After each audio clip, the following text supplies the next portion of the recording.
I absolutely have been waiting to do a review on Transformers 1. I've watched it twice now. It is, to me, I'll say it. I believe it is the best piece of Transformers media ever made. I can't believe I'm saying this because there is a long list of things for Transformers that's pretty damn decent. I mean, I got the original fucking movie on Steel right behind me. Okay? I have the original, the original Transformers movie. No joke. Right behind me on Steel. I'm not playing when I say that this is that good. So, let us start with the story.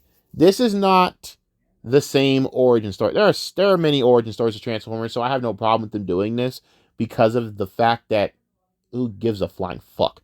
Okay, it used to be back in the day, Megatron was just some evil dickhead leader of the fucking Decepticons, and Optimus Prime was the virtuous leader of the Autobots. No one gives a fuck. Until finally, Michael Bay kind of put it a little hint to everyone's head, to his credit, that maybe Megatron and Optimus Prime are not always hated dickheads. I mean, it makes sense if you think about it.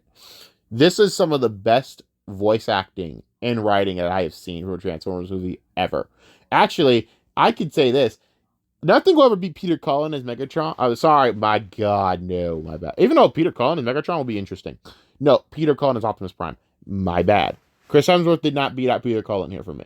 Okay? And that's not on Chris Hemsworth. He did a great job either way. Really great job. Really great. I saw where he was going with it, and I loved it. This one is going to shock everyone. I can't believe I'm saying this. I think Brian Tyree Henry might be the best Megatron voice I've ever seen. I've ever heard, I should say. Now, that's shocking. When we begin, it's always hard to say which is better due to better with when it comes to originality, because the original voice is the original voice of Megatron. So understand, you can't. It's hard to say that. The reason that I say this is the best voice acting job to do with the character of Megatron, even though Megatron was only Megatron for the last 15 minutes at best, it's the change. There is a gradual change from Brian Tyree's voice from the start of this movie, and it goes gradually to the end, where it sounds like Brian Tyree Henry that happens to play a character that's a robot, to holy shit, that's Megatron. Holy fuck, he got that down. He changed his voice gradually throughout the film. That's very impressive. To do that, it's very hard, dude. There was moments I was like, I don't know how he's gonna pull this off, and then I was like, oh, he pulled it off. That's Megatron. Because there are moments he sounded. For me as a black man, it's hard to kind of make your voice in certain ways, right? You'll tell that this is a black dude talking behind the character, but dude, there were moments where you're like, this is Megatron. This might, and I'm telling you, it's better than any Megatron voice to me. You heard the evil behind it, but you also heard the hurt and pain, the anger, all of it, and the fucking the way that he just fucking the way that he projected it was just beautiful to me. There were parts that just made me just get the chills, dude, straight up. I'm saying it. I think he was the best voice, and I know he was. That's gonna be controversial. I know it's gonna be controversial, and you know what? I don't give a fuck. Y'all can kiss my ass. But for real, best Megatron voice ever. Now, it will be hard to kind of see how you would go to the original voice with how ridiculous it sounds, but that voice sounds so fucking ridiculous that it's kind of hard to freaking think that anyone could ever get to that damn shit. All due respect, because I love that voice anyways, but it's ridiculous if you think about it. Now, the best Transformers voice will always be Orson Welles, because not only is it haunting and chilling, it's also the fact that he put quite literally zero effort into the character and thought it was fucking stupid. That's amazing. Orson Welles is so fucking goddamn amazing that him being lazy as fuck in that damn voice actor's room and not giving a damn, and thinking this is stupid, was chilling as Unicron. That's Orson Welles, damn it. If you can't respect that, I don't tell you, dude. That's just amazing. Anyhow, now, understand, this movie, there are certain characters that you kind of know who's playing who with the voice. The one character you kind of forget for great moments of this film is that Brian Tyree Henry is voicing his character is Megatron, or D16 for the majority of the film, gradually changing to Megatron. There are some other voice actors that really surprise me, like having oh god, I can't believe forgetting this this dude's name. Boardwalk fucking Empire, dude. Oh, god damn it, dude. I shouldn't. I hate myself for not remembering this. This dude. We're talking about Fargo, Boardwalk Empire. This is one of the better actors of all time, and I'm forgetting it. There's actually a story about him where after 9/11, well, actually, like during the midst of 9/11, he used to be a firefighter before he was an actor. He went back to being a firefighter again, just to help out during the 9/11 tragedy. And I'm forgetting the goddamn name. I should be ashamed of myself. I should be ashamed of myself. I really should. I'm ashamed. Fuck, give me a minute. Steve Buscemi, I'm ashamed of myself. Please ridicule me in the comments. I don't care. I deserve it. I completely deserve it. Raise my hand. Ridicule. Steve Buscemi, Starscream? Stroke of genius. I don't know who thought of that. Nice. That was awesome. No joke. That was like, is that Steve Buscemi in Starscream? Why is Steve Buscemi Starscream? No what? Wait, this sounds good. Though he sounded a lot more contemporary, you could see exactly where they got the idea from the voice when you saw the way. Oh, the scene is so good. And by the way, this will be one of many scenes of Megatron beating Starscream's ass. But the first time we get to see D16 just walk in and beat Starscream's ass, picture perfect. I felt right at home. That was very nice for me. I was smiling from ear to ear seeing Starscream get his ass kicked. By the way, Starscream, though, was portrayed very differently than he was in the originals. And I like this change because it made him more complex and also a little bit more where you could understand some motives. But anyhow, but at the core of it, I understand Megatron's like whole disposition here. So let's just start with this. The character development of these characters is fucking top-notch phenomenal. These characters are not Optimus Prime and Megatron yet. This is Orion Pax and D16. Now, I believe that this is more of a new change for Megatron because there's not much to say about Megatron's character beforehand. Orion Pax is always a thing.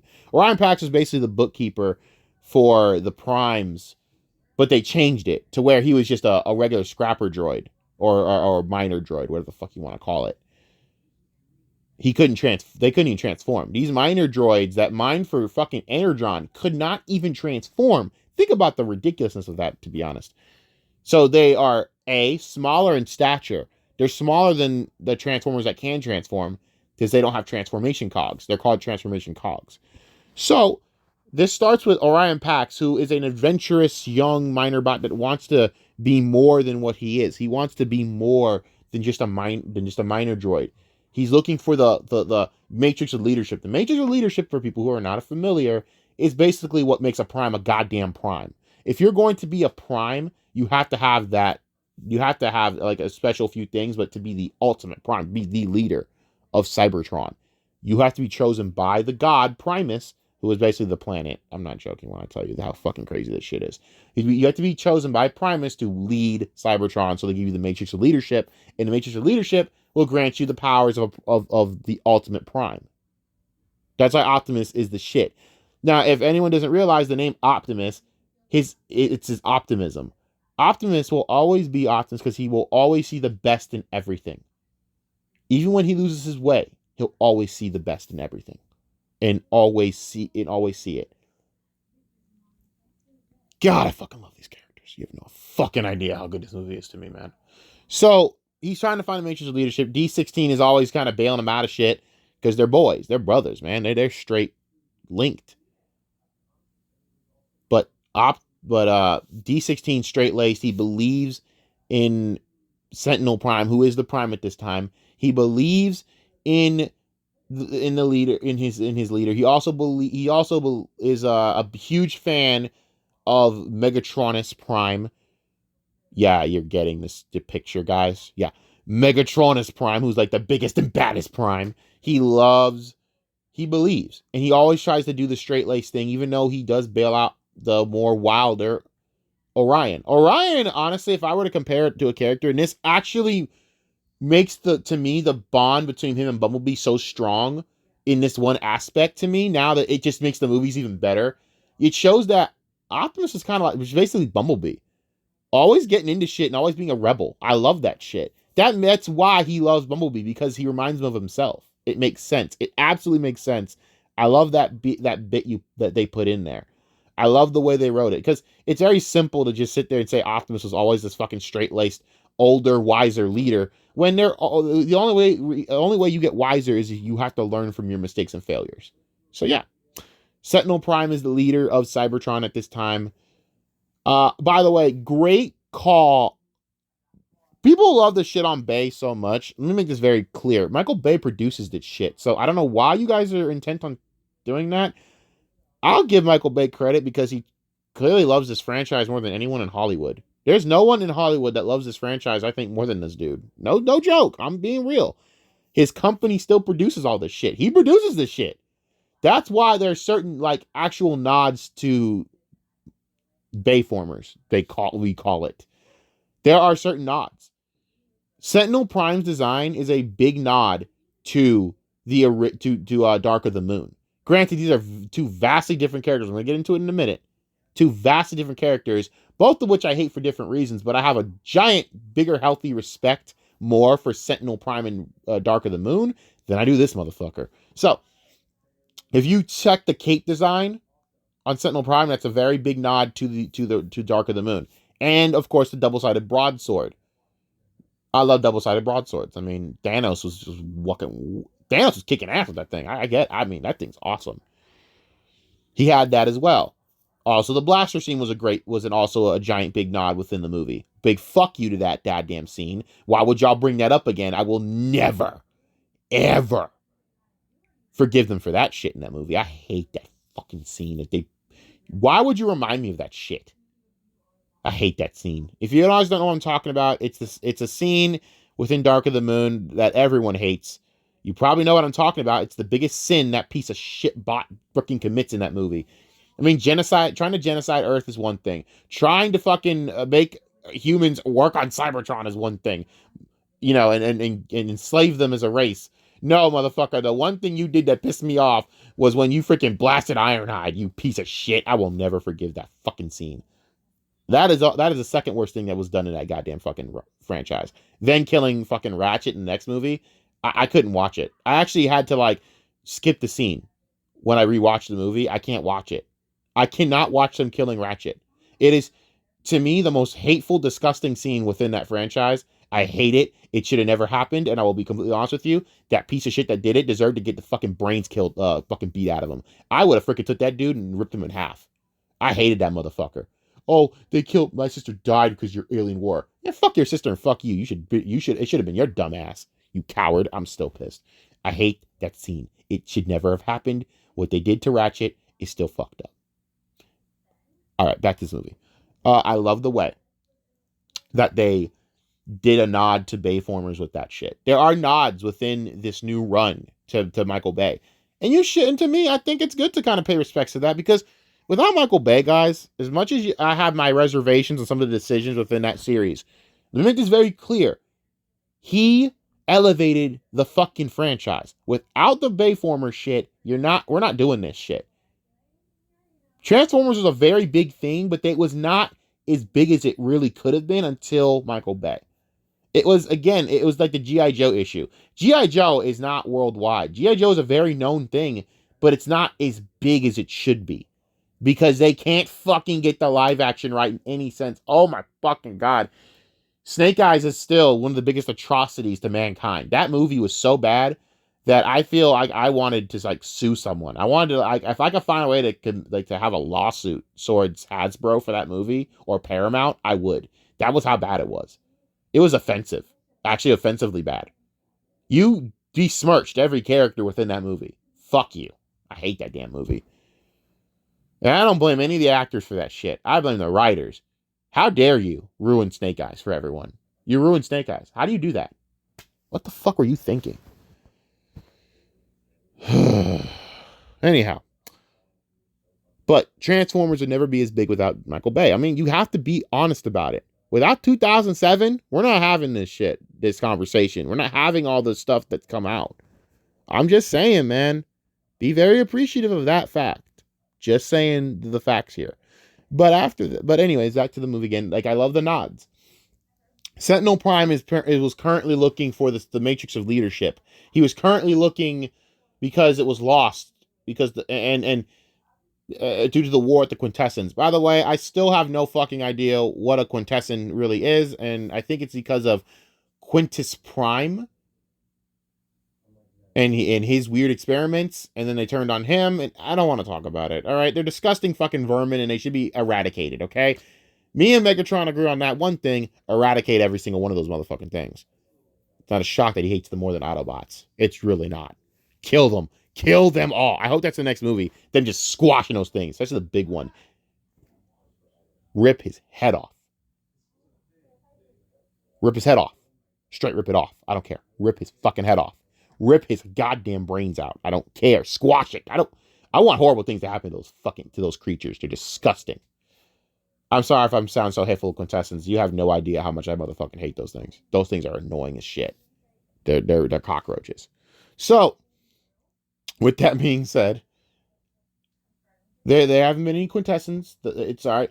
The primes have been lost. No one knows where the primes are. They're gone due to the war to Quintessence. No one knows. Only Sentinel Prime survived that. Big ups to him, man. Big ups to the big homie. So, do I even go into the whole thing where Optimus dragged fucking D16 into a stupid fucking race against other Transformers? Yeah, let's not. I don't want to talk. First of all, I'm not bringing up the goddamn Transformers miners joke. I'm so sick and tired of it. It's so corny. Y'all are dumb. It's not funny. It never really was. Y'all are. It's a dumb play on words because I'm not gonna explain it. It's dumb. Y'all are corny. Let's just skip that part. Basically, let's just get to the part where fucking Darkwing throws goddamn D16 and Orion Pax. Did I say Optimus, dude? Oh my god. Orion Pax into a fucking goddamn dungeon with fucking Bumblebee. Yes. By the way, Keegan-Michael Peele as Bumblebee is both fucking awesome and goddamn annoying at the same time. I never really picture Bumblebee as anything more than a soft voice white kid that's annoying as shit. Like Dylan, who was it? Dylan McBride, what the fuck his name was? Dylan something. Dylan O'Daniels. I don't fucking know. Or something. Oh, Dylan. I can't fucking remember it. Dylan O'Brien, right? Yeah, Dylan O'Brien. That is to me the perfect quintessential voice for Bumblebee, because that's how I envision how Bumblebee sounds, like an annoying little white kid, and I love it. But Keegan-Michael Peele, or oh my god, did I just see Keegan-Michael Peele? God help me, Keegan-Michael Key, straight up Key, ups. This shit was great. He was awesome. Shout out to also the freaking nod. I was watching in the theaters. I had to stop myself from screaming because he was going nuts down there because it's fucking Bumblebee. Only Bumblebee would do some dumb shit like this. He basically had like a bunch of sculptures made out of fucking junk, and he basically talked to them as if they were alive. He had Steve, he had another one, and he had one called Aatron. You have to understand the amount of willpower it took to not scream in the theater. You done messed up now, Aatron, for absolutely no fucking reason. I had to stop myself because that was gold. That made me laugh. I was like, oh, that's a good reference, you son of a bitch. Shit like that makes me fucking... I love references like that. I love little Easter eggs, man.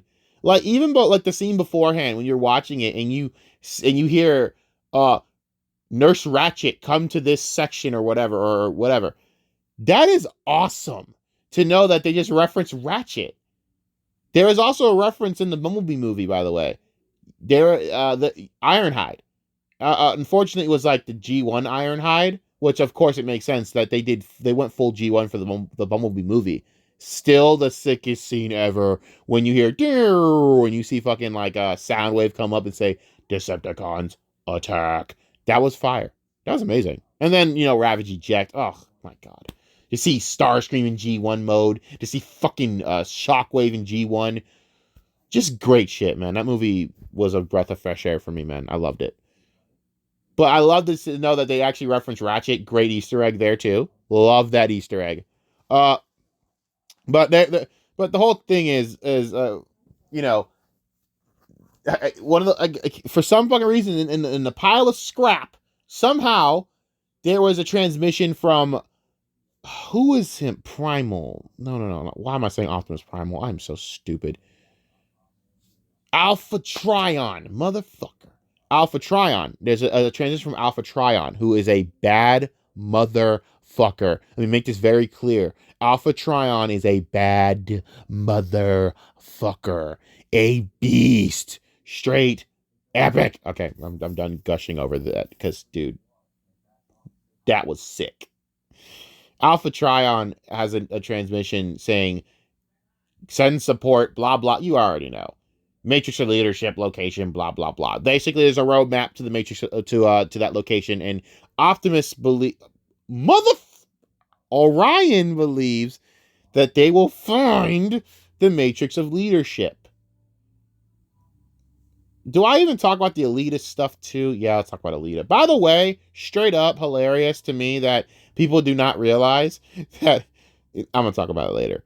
I just find it funny how fitting a lot of shit is to Bayverse without it even making sense. I mean, of course, there's the big line of "We were brothers once." Yeah, once kicks his ass out of the fucking ship. But I guess that adds more context to this movie somehow, even though they're different universes, right? But yeah, they basically sneak up on a train after trying to grow up 47 sub-levels through a fucking garbage chute. This is no joke. They get into the train. Elita, who is who was a shift manager who got demoted because of Orion Pax's bullshit. He saved Jazz's ass. By the way, the voice of Jazz in this movie, I'm not big on. I'm just gonna keep it real. I ain't big on. But we're not gonna get into that. So it was only for a few scenes you saw Jazz, so I'm not really mad about it. Also, another Easter egg if you think about it. So they're climbing up the fucking. They're basically trying to not be basically snitched on by Elita because Elita is pissed off about being demoted. So it makes sense that she wants to turn these jackasses in because it's mostly their fault that she's down here. But fate has a funny way of basically changing things. They're on the surface of the planet. Think about this. No one actually goes to the surface of the planet. They're in the inner core of Cybertron. They're not on the surface of Cybertron. They're in the inner core of Cybertron. So being on the surface of Cybertron is a big deal because no one ever goes up there. No one knows what's going on up there. Okay? But they go up there. There's actually like robotic deer. No, I'm not playing you. There's like transforming mountains. It's so sick in animation. You can't do a live action, hyper realistic animation for Cybertron too long because the money would be just ridiculous. You can't pay that budget. People got to stop crying about not having a hyper realistic War for Cybertron movie. Motherfucker, you can't pay for that shit. It is so much money. They'll never make the money back. No company would ever do that shit. They're never going to do it. Just get over it. I'm sorry to give y'all that sad freaking reality. The budget for that is ridiculous. And none of it still goes to the animators. Love it. I love it. Love how fucking corrupt it is. Anyways, so they're basically on the surface of the planet, blah, blah, blah. I'm speed running through this shit because I just want to get to the fucking interesting shit of this goddamn movie, guys. All right? So basically, there's a big cataclysmic thing with transforming mountains going crazy. Bumblebee starts running, blah, blah, blah. They fall off the train. Train goes by. Train basically leaves them behind. Elita's pissed the fuck off, blah, blah, blah. She takes the fucking map, and they all go on their trek and journey to go find the Matrix of leadership because what other fucking choice do they have? They basically run into the fact that the Quintessence are still running around. There's a big ship with a big Quintessence ship, and they're like, what the fuck are they doing here? Yeah, here we go. So, they find a cave. They go into said cave. There is a bunch of dead primes in that bitch. They're looking for the Matrix of leadership. It ain't there. We'll explain why. But, you're basically finding out, and they have, by the way, they actually have some Energon on them. There is Alpha Trion right there, who still has a bit of spark left. He's still a bit there. He's near death, but he's not dead. There's still something that can help him.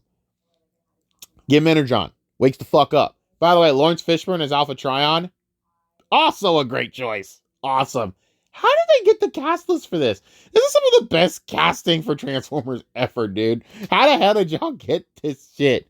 That's awesome. Like, straight up, compared to Rise of the Beast, this shit, it just kicks ass. Like, I'm sorry, dude. Like, the Rise of the Beast cast kind of sucks when you think about it. Other than Peter Cullen, it's kind of like a two-pack of ass. Like, I'm gonna keep it real. Like, I will say this. I was genuinely shocked by how good Pete Davidson was as Mirage. I will give him that. He was like the second best one in the entire movie.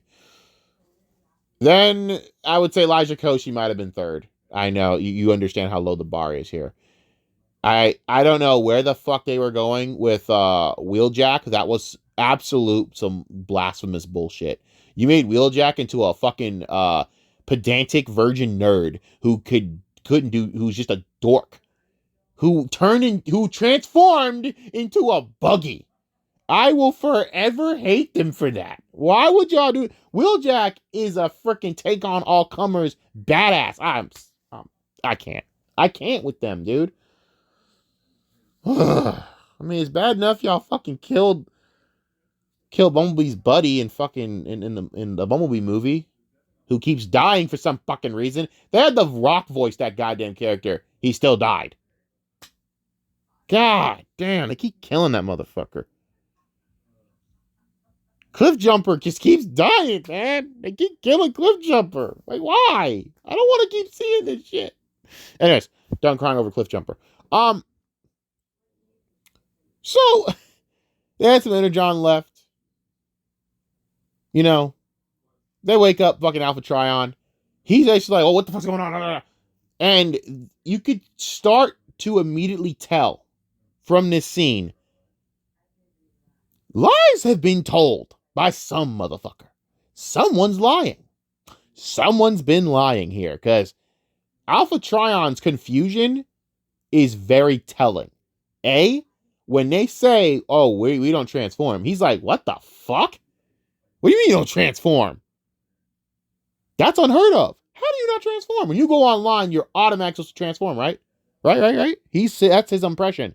He's confused. He's like, wait a minute, what the fuck? This ain't right. And then they mentioned the name Sentinel. They go, yeah, Sentinel Prime. And he goes, what? Oh, hell no. Sentinel is no prime. That is his exact words. Think about what that means. Lies. And as a Transformers fan, you're probably thinking, this motherfucker again? How many times is Sentinel Prime to be a fucking problem for all of us? How many times do you gotta go through this shit with this jackass? Also, John Hamm is Sentinel Prime. How do we keep doing this, man? Just keep fucking... They don't miss. There's no miss in this casting. They don't miss. Ugh. But anyways, this motherfucker here. How many times? He kills Ironhide. He screws over his own race. How many times do we gotta keep doing this? Ugh. No, sir, I'm tired. I'm tired of Sentinel Prime people. I've had enough of this goddamn motherfucker. You giant dick. Sentinel, just to make a long story short, sold out the Primes, basically became a fucking, basically paid off, is just paying off a debt of pure Energon. Yes, he is selling off Energon. He is raping the resources of freaking Cybertron to freaking sit there and pay off the Quintessence to basically have the debt for them taking care of the Primes. He got in there and basically killed the rest of the Primes off. And remember when I said there was a straight callback to the blaster scene to when he fucking killed Ironhide? Fuck him for that. He walks in there with a blaster and does the same fucking the same thing with the same point of view camera perspective. Still pissed off about that, by the way. Still pissed off. And I'm like, again? D16 and the rest of them don't believe it. I say D16 for a reason. You're going to understand where this starts to go in turn. And kind of my issues with it, and then also my strengths with my happiness with it. So, Alpha Trion's like, nah, that motherfucker turned on us. He's a piece of shit. And they're like, no, that can't be true. That's insane. They don't believe Alpha fucking Trion. That is how ingrained the lies are into their heads from freaking Sentinel Prime. So Alpha's like, hey man, there's a delivery session going on over there because there's a big giant Quintessence ship. He's like, hey, why don't y'all go see for yourselves? They get on top of the mountain ridge, behind the bushes, and how do I put this? How do I say this delicately? The Quintessence land, and there is basically the Transformer, basically Sentinel Prime and the rest of the fucking the Cybertronian army, basically, and they all sit there. And this scene is something I don't like that they never delved into more when it came to D16's disposition. So, Megatron as a character as a whole is very multifaceted, but one thing I don't think that he likes is cowardice to the core. So understand why I don't like the way they wrote this, in the sense of, I don't say I hate it. I love the way they still did this movie. There are some things I have an issue with. I don't like the fact that it felt as though they didn't know what they really wanted to do when it came to D16 turning into Megatron, that I don't think they attacked it right. So he's watching Sentinel Prime, his hero, the one he believes is a leader, kneeling to a disgusting vermin like the Quintessence. The Quintessence are beneath the Cybertronians. That, I will make this very clear, Megatron hates them more than Autobots. If Megatron will kill every single one of them as the vermin that they are, before he would even lay a hand on an Autobot first. He hates Quintessence. And I can't blame him. They're disgusting vermin. I agree. I say kill them all. Fucking disgusting creatures. He is giving them Energon. They're mining Energon, being worked to death, basically, to mine Energon that they thought was missing. It's just being given to the Quintessence by Sentinel to keep it alive so he can stay in power. And this is going to be the part you're going to go, what the fuck? So they go back down. By the way, this is why I wish they attacked this scene differently. So we're walking down, right? And there is a moment where D16 stays behind to keep watching for a minute. This is, to me, where Megatron was born. This is the idea of Megatron. It wasn't the fact that Sentinel betrayed the Cybertronians. It wasn't just the fact that Sentinel sat there and fucking worked everyone to death, betrayed his kind, and basically lied to everyone and gave off the Energon that was rightfully theirs to the Quintessence. It's the fact that he knelt down to the Quintessence. The cowardice that he knelt down and bitched out to a disgusting vermin race like the Quintessence race that shouldn't even exist. That is what makes Megatron Megatron. It's not, all that you could look past. It's the fact that you're a coward. That you're not a hero. You're a fucking coward. And they did not explore that side. That's Megatron. Megatron hates cowardice. That's why he bitches on Starscream all the time, because Starscream's a pussy. You know? So that's at Megatron at his core. He hates bitches. He just does. You a bitch, he gonna fucking bitch you out. That's Megatron. I can't lie. That's just Megatron. So I didn't like they didn't attack that character a lot more with that, like that side of it. But there's a part where you see the darkness. And I love the way they attacked this scene. So you see, they're down there in the cave, and D16 is losing his shit. Okay? Now, rightfully, for a minute, you get it. He's pissed. He's angry. He's disgusted and hurt. And he's yelling at freaking Orion and everyone. He's lashing out. And then there's a scene where, oh my God, this gave me the chills. Dude, straight up, like, this is like, to me, again, this is where you see Megatron. You see it in him. You see where it's coming, right? And he goes, and he's like, Orion's like, what do you want to do? You want to, we got to do something to expose him. He's like, I don't want to expose him. I want to kill him. I swear to God, you hear a pin drop in this moment. He says, I want to kill him. I want to expose for his, and I want to execute him. He wants to kill this motherfucker. But it's not out of anger he said that. It's out of absolute, complete volition, complete absolution, complete conviction. That wasn't anger talking. That was Megatron. That is what he is at his core. And this is what got me. Alpha Trion looks over and gives a look. And he gets basically the look of, I sense the darkness. You're going to be evil. But Alpha Trion's belief is that everyone deserves a choice in autonomy. That if you are a transformer, and it's already based the news that Sentinel basically robbed them of that, because he took out their transformation cogs before, basically when they came online, he took them out, which is absolutely sacrilege in that world. You can't do that. So to make them slaves, basically. I mean, that's just basically what he did. So, Alpha Trion takes all the cogs of the fallen primes and gives them to Elita, Bumblebee. Even though we don't really call him, he's not Bumblebee yet in this movie at all. He doesn't even become Bumblebee at the end. He's basically trying to run his name as Badassatron when it's really just B. But for the sake of, like, you know, we all know, Bumblebee. And he gives it to, of course, D16 and Orion. Sorry, I keep saying it. The thing is, you're asking, if you know he's evil, you can sense it. Why would Alpha Trion give D16 a cog? Because he believes that everyone, good or bad, has the choice to make. You make that choice. You should always have that right. Love that message. But that is basically at Alpha Trion at his core and his beliefs. Same, and that's kind of what drives Optimus when he's Optimus Prime. Everyone has that right and belief to choose and have that choice. That's everyone's right, you know, good or bad. So they all basically, and when I say, like, with transformation cogs, they become bigger. They become like the actual size of what they should be. So Orion basically becomes bigger. Everyone becomes bigger and kind of takes more of their form closer to the G1 models that you originally grew up with. Like, you could see, by the way, I love what they did with D16's design.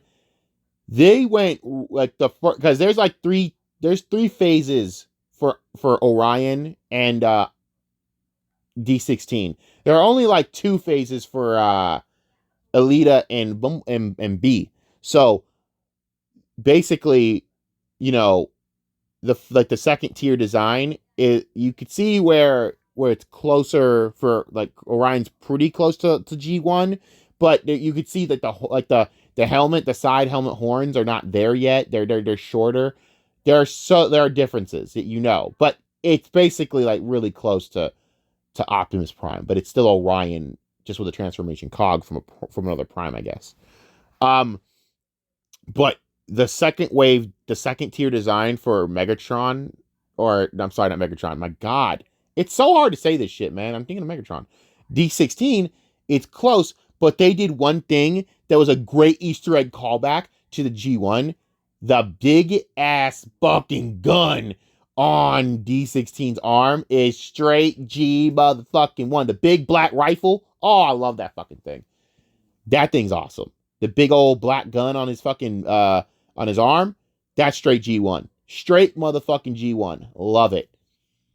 And he used that thing, bruh. He uses it. Let me tell you something. He used that thing. So let's just get to the part where you know, they escape, and then you kind of see where D16 is turning into Megatron. There's a scene. First of all, he kills a goddamn Cybertronian soldier. He kills him. Straight blasts his ass as a tank. And he's just like, woo! Let's go. And you can see Orion's like, dude, are you fucking okay? Because you just murdered that guy, and you're like sitting here cheering like a fucking like a psychopath here. And then he takes the map, and he's gonna lead, and Orion's like, dude, you don't gotta do that. You okay? And then there's a scene where you see Megatron. You see it for that split second again.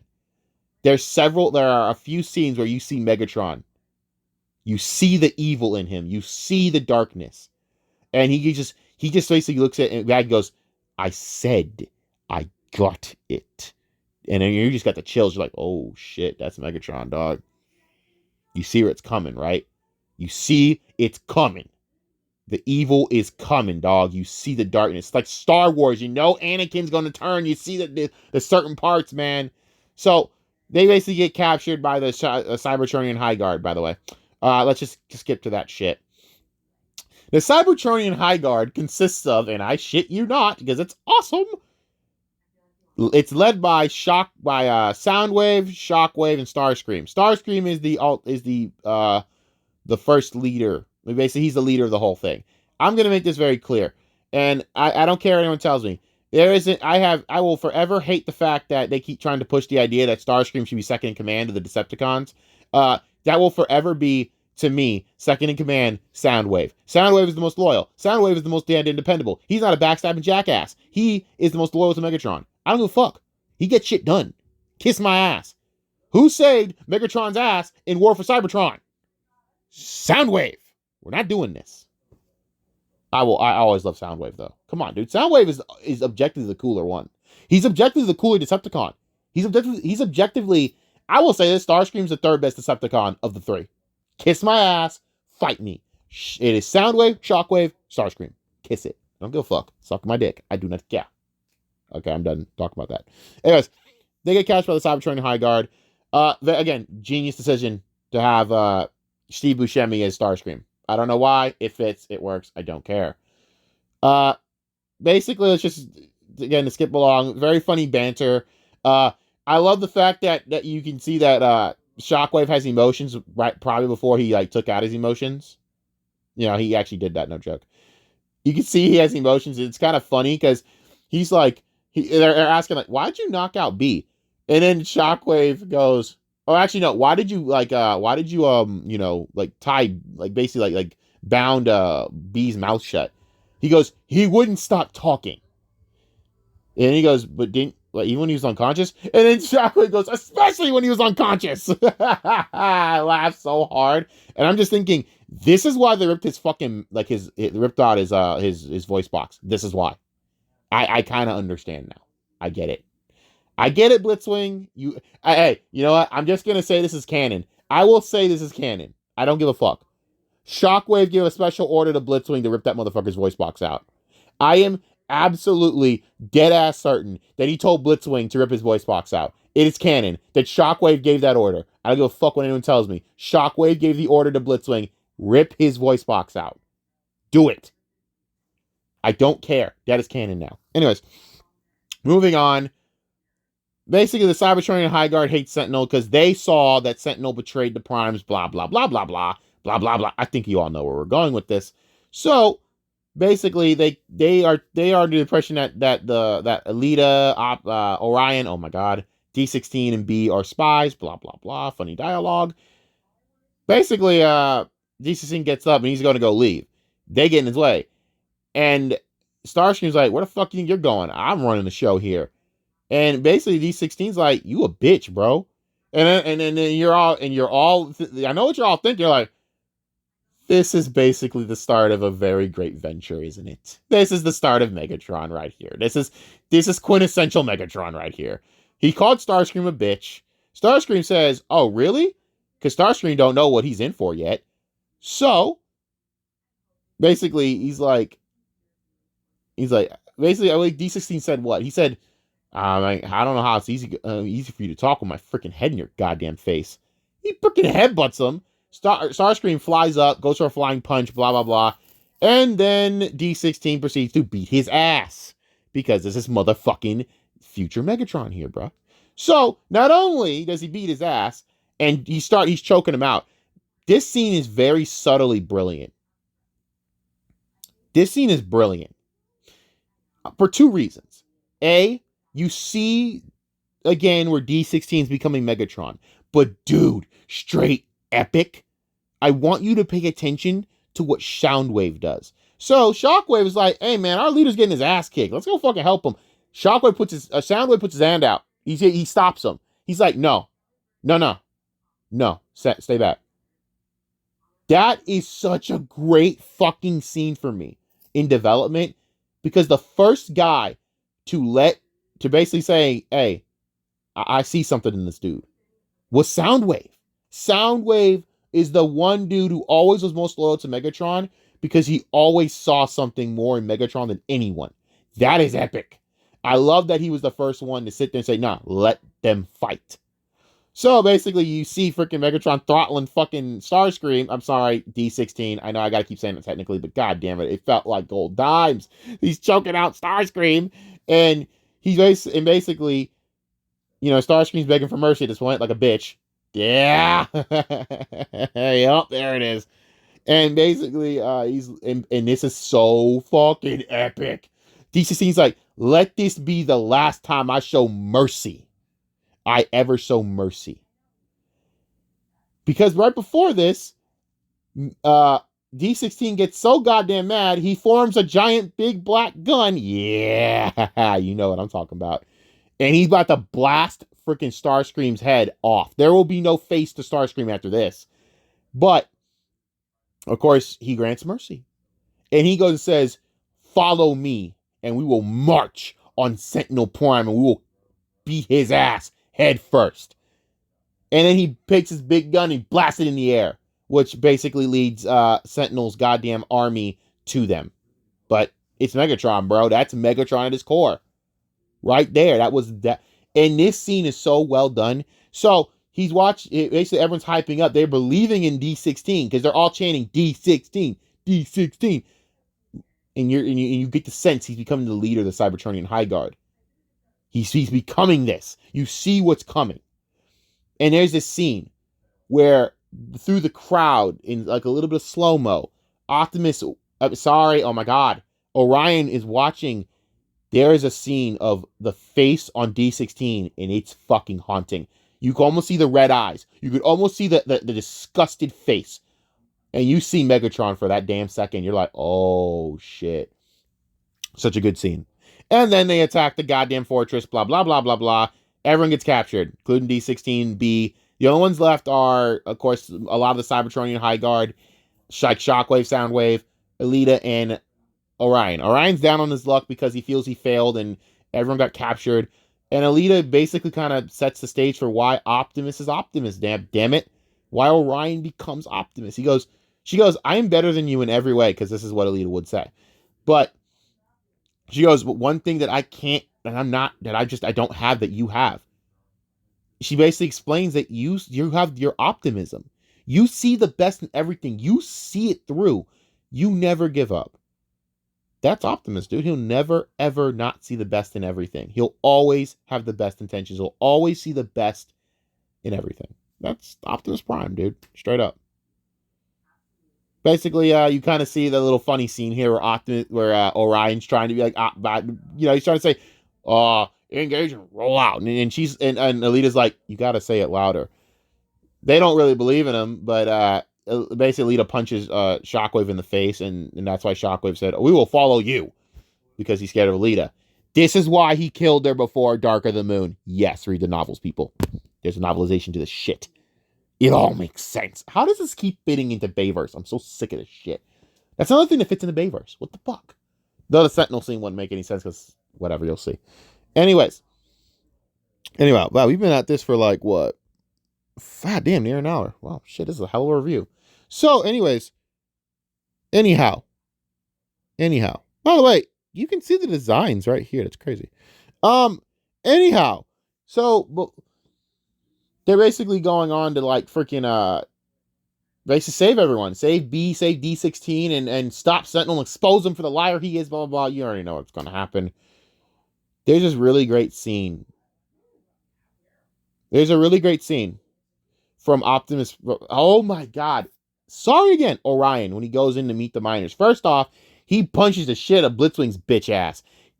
I will say this for Blitzwing's sake. He's lucky he didn't meet D16 after the transformation cog shit, because there would be no Blitzwing. Blitzwing would be dead. Did I say Blitzwing, by the way? Why do I keep saying Blitzwing? I keep saying it. Darkwing's bitch ass. My apologies. Even though, fuck both of them.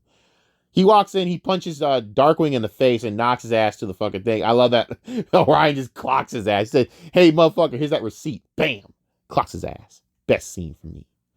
He basically tells the miners down in the barracks, he's like, because they're getting worked to death here. They had to get more Energon, because Sentinel didn't pay up all the Energon that was apparently necessary, even though, let's be real, they're just going to keep asking for more and more and more, because these are fucking quintessence. They're dicks. But anyways, they're getting worked to death.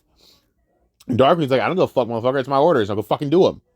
And then Darkwing gets promptly punched in the fucking face like a bitch. Gets knocked the shit knocked in. I love that scene. And you see the blue fist, bam.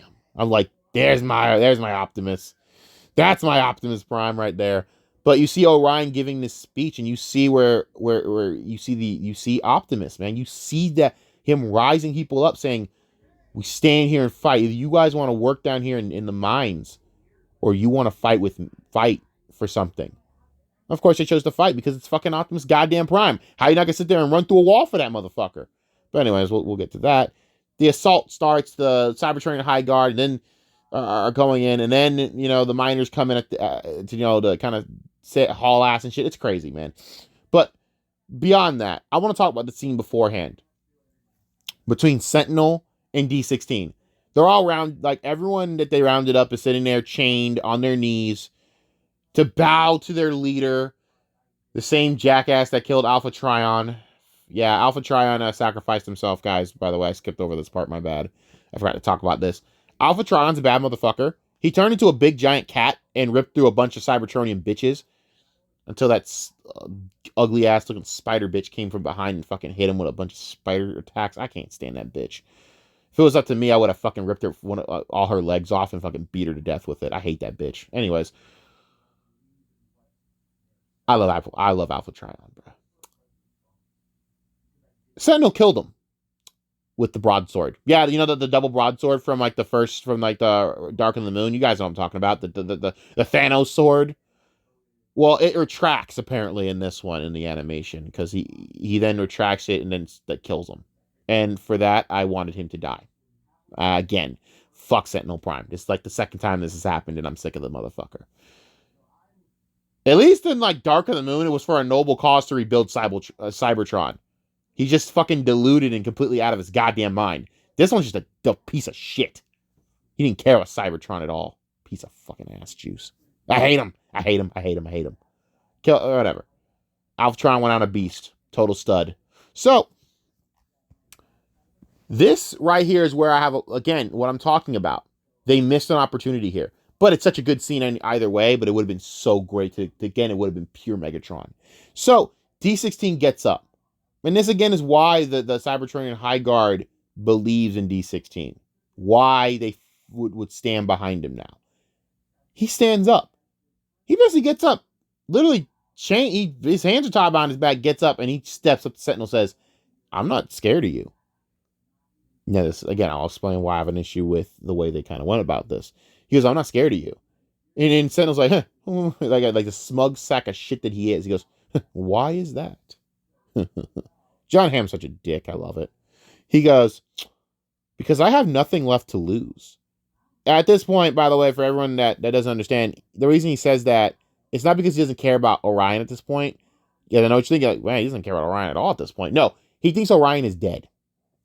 He goes, I have nothing left to lose. You took it all. There's nothing else you can do to me. And there is nothing worse to face than a man that has nothing left to lose. That's terrifying for everyone for a reason.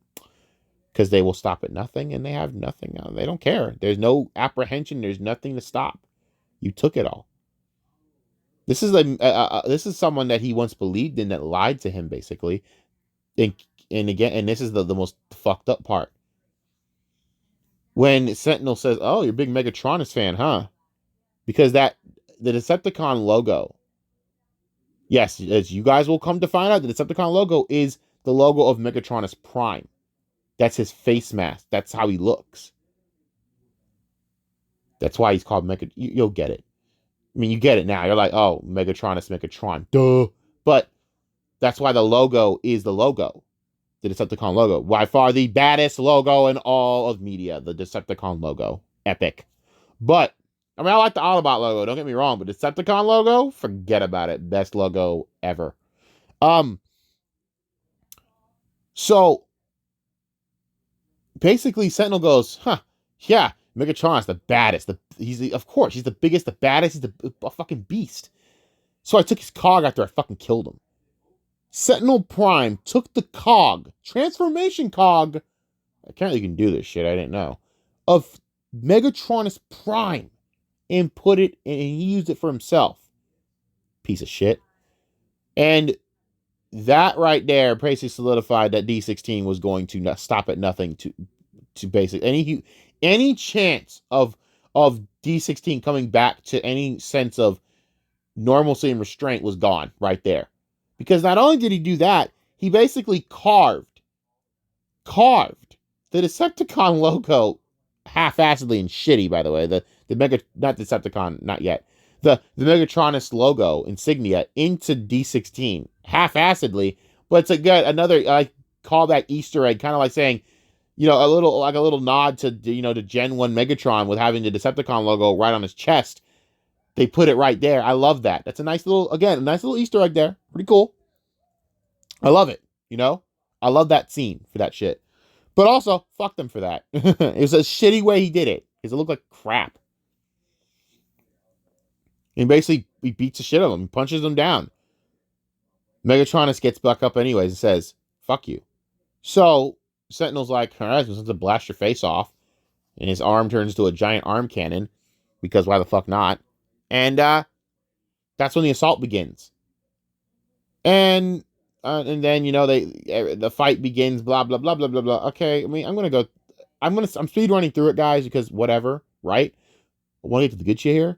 But anyways, you know, they're going through everything, and D16 gets free, everyone, and then the fight kind of ensues.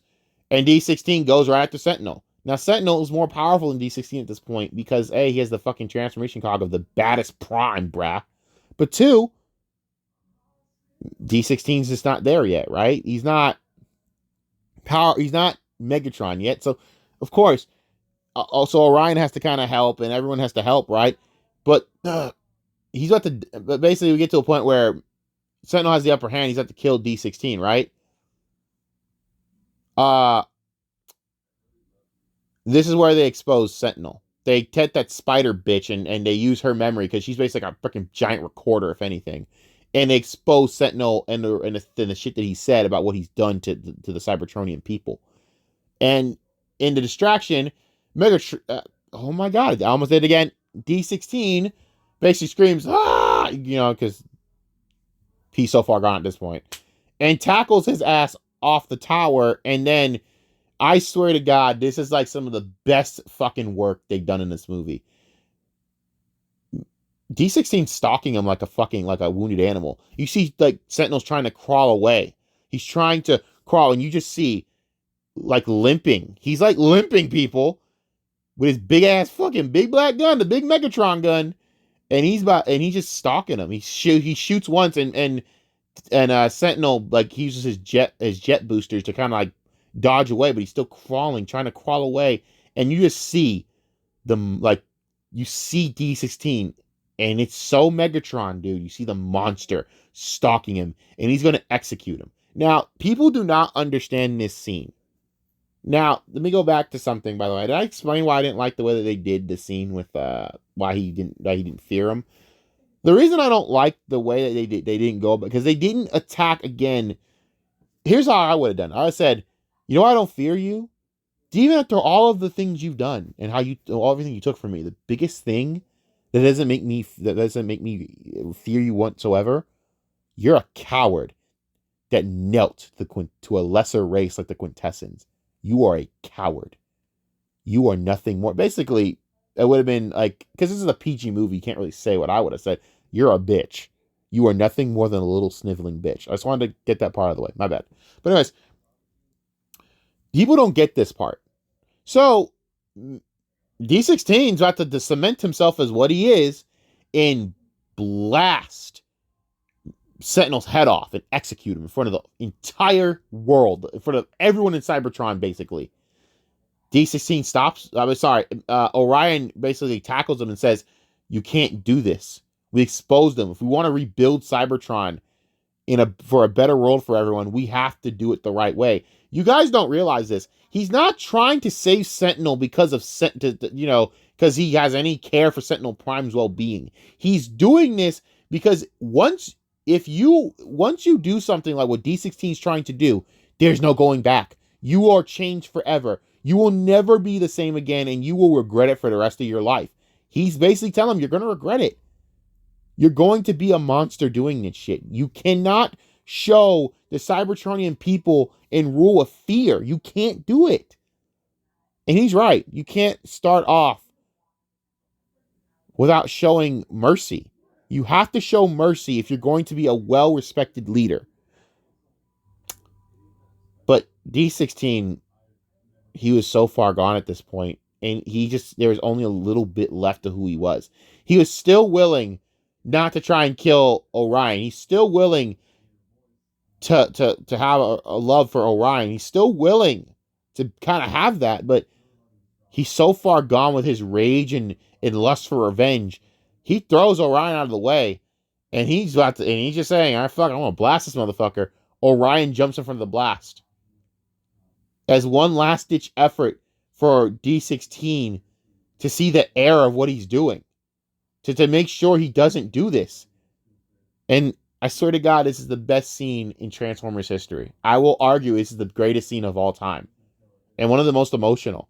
So he catches Orion. Orion's going to die here, dude. Like, he's going to die. He blasted the shit out of him with that big-ass Megatron gun, god damn it.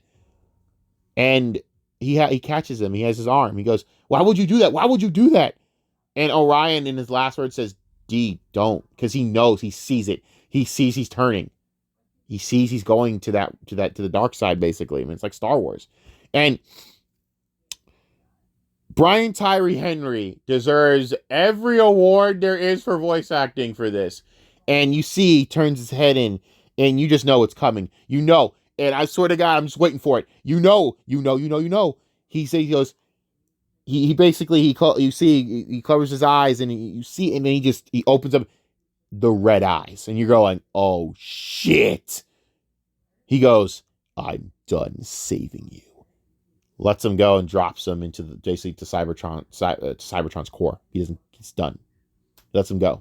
I mean, obviously at that point, it's like, he's going to die anyways, but D16 in the beginning would have pulled Orion up and tried to save him. That's not the point. Because he would always have his back. But he's basically like, he turned his back on him. He turned his eyes turned red. He became a monster right there.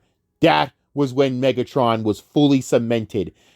So, by the way, call back again to Bayformers of all fucking shit. He takes Sentinel and rips him in half. Overhead rips him in half. And it's very disturbing and intimate. They also, I love that they went back to G1, where when you die, the color fades from your body. All the color fades, and you're just a gray heap of metal. He then basically says, and then it starts the speech, and his voice changes. Brian Tyree Henry's voice changes. Paperboy deserves all awards for this shit. You mostly think of him as a comedy actor, but I think now we can start adding him in more serious roles just for this shit. He goes, "No more false prophets. No more lies. No more primes. The age of primes is dead. He's done." And he says, "Rise up and let's burn all this shit to the ground like a terrorist." He takes the core, Megatronus' core, out of Sentinel. He holds it. And then he switches out the core that was originally put into him from Alpha Trion. He then puts Megatronus' core, and then he starts changing.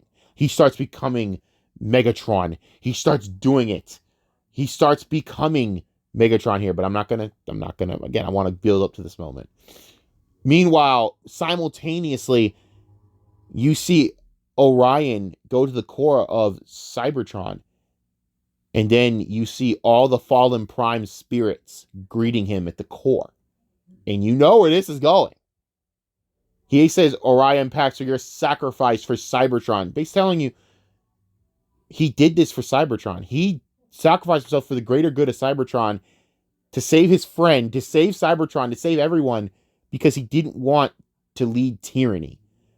But anyhow, you see him going to the core, and then you see what appears as the matrix of leadership that once faded away because Sentinel tried to grab this matrix of leadership. It faded away because Primus would never allow a sick son of a bitch like Sentinel to ever become the leader of Cybertron. It would never happen. Primus would never allow it. Primus chose Orion. Primus believed in Orion. So the matrix of leadership went to Orion Pax. And in that moment, basically you see simultaneously the changes between both. You see, and by the way, the point of view is so beautiful from this. So well done. You see D16 speaking down to the people as a tyrant overlord, going, "Burn it all down." And you see where they simultaneous, and this is so well written, well done. You basically hear D16 for the last time go, "I am Megatron! You like he goes, I am Megatron. Oh, the way he projects it, so beautiful. But then you hear right after, arise, Optimus Prime.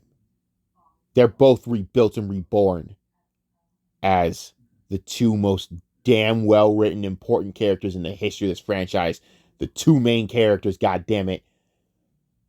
And Optimus rises and blasts up while Megatron is born and he is destroying everything.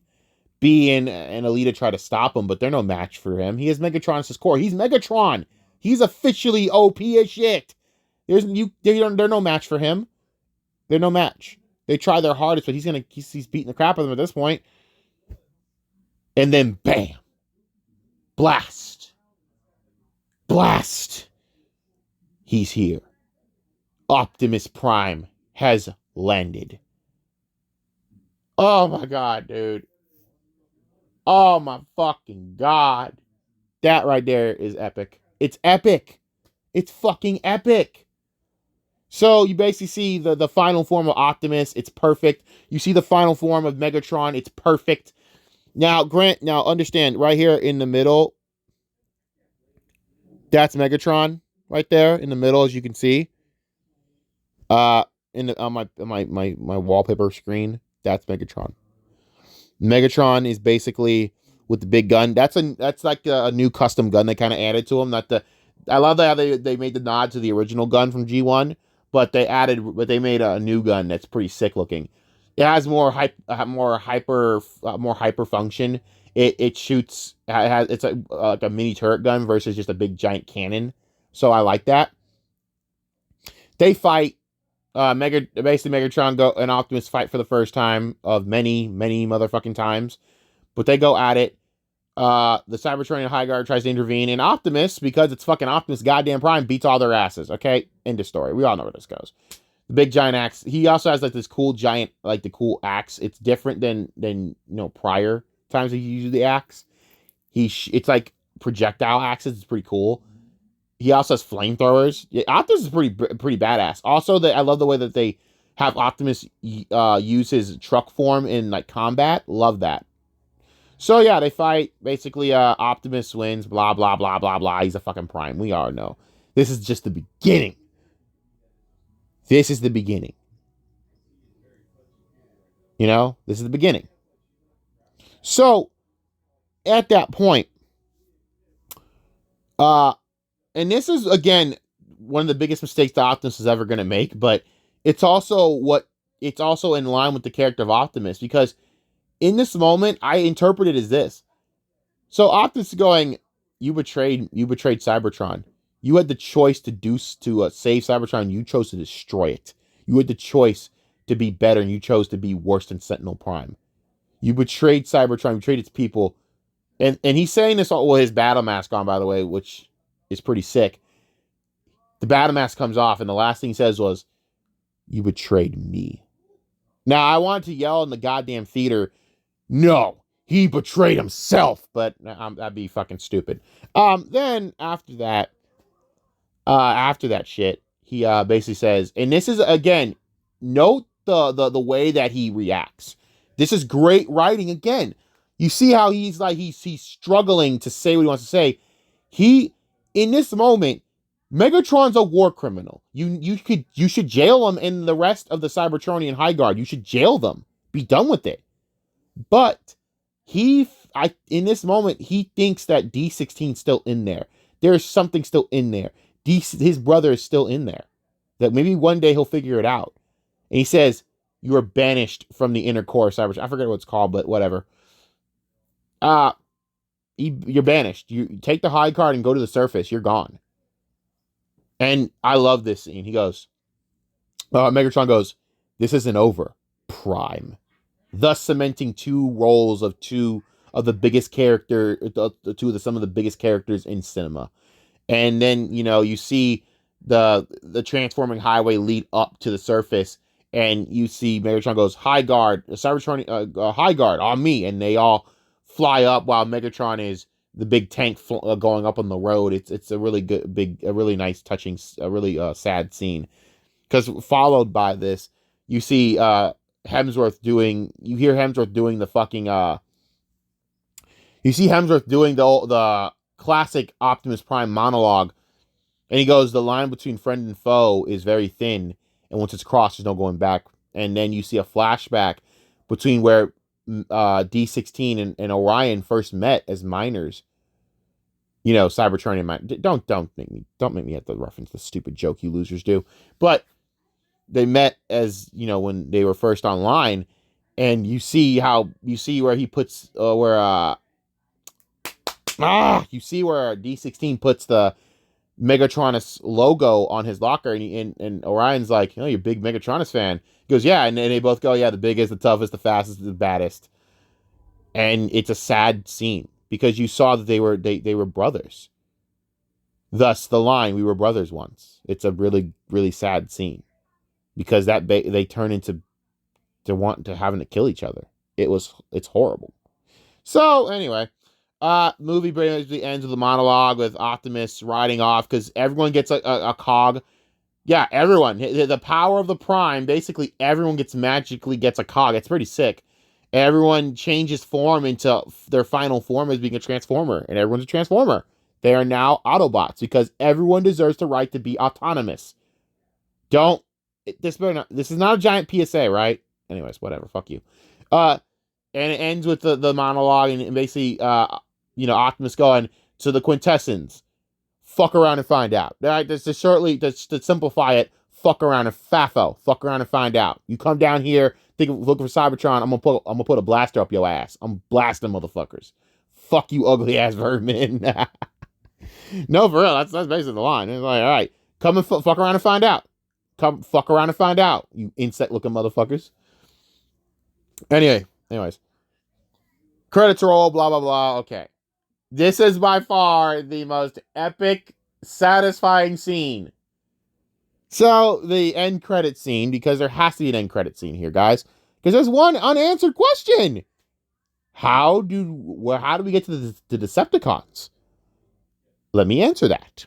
So, at the end of it, there is a giant speech being done by Megatron. He's going, this is given way, like, Sentinel the Deceiver is dead. But is now given way to a new enemy, a more personal enemy. Fuck Optimus, basically. We will not be deceived. We are Decepticons. Rise up. And you see everyone putting their blasters up, blasting the fucking goddamn sky. Rise up, rise up. And you kind of see like the Megatronus logo that has now been cemented as the Decepticon logo, basically being branded onto every newly minted Decepticon, and it's seen as so badass because it's not just Megatron. You're seeing like this. You see like a big look at like Starscream, Soundwave, and Shockwave. The three, basically the three lieutenants to Megatron. But then you see this savage fucking look at Megatron's face of disgust and anger as he is fully cemented as the leader of the Decepticons.